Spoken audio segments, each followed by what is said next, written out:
Our top story this morning, President Trump has issued his strongest warning yet to North Korean leader Kim Jong-un at his first address to the UN General Assembly.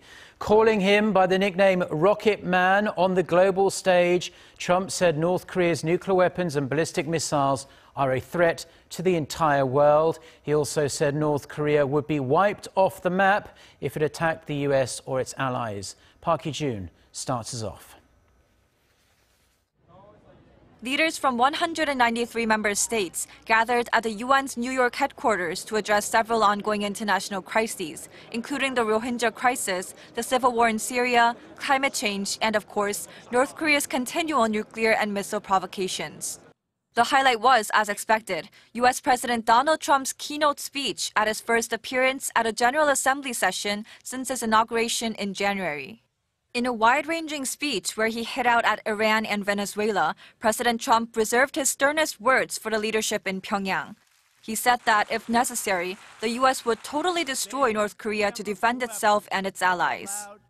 The United States has great strength and patience, but if it is forced to defend itself or its allies, we will have no choice but to totally destroy North Korea.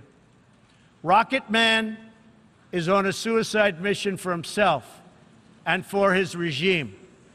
The United States is ready, willing, and able, but hopefully this will not be necessary. He went on to emphasize the importance of UN member nations working together to isolate the Kim Jong-un regime. President Trump also thanked members of the UN Security Council, specifically China and Russia, for their votes in favor of the toughest ever UN resolution on Pyongyang for its most recent nuclear test. Although Pyongyang will have heard President Trump's comments loud and clear, the North Korean diplomats in New York weren't in the room to hear them as the North's UN ambassador left his seat prior to Trump's arrival. Following the speech, South Korea's presidential office issued a statement saying it's evident the new U.S. administration sees the North Korean nuclear issue as highly important. The top office also said Trump's remarks confirmed that the strongest possible sanctions are the only way to denuclearize the rogue regime.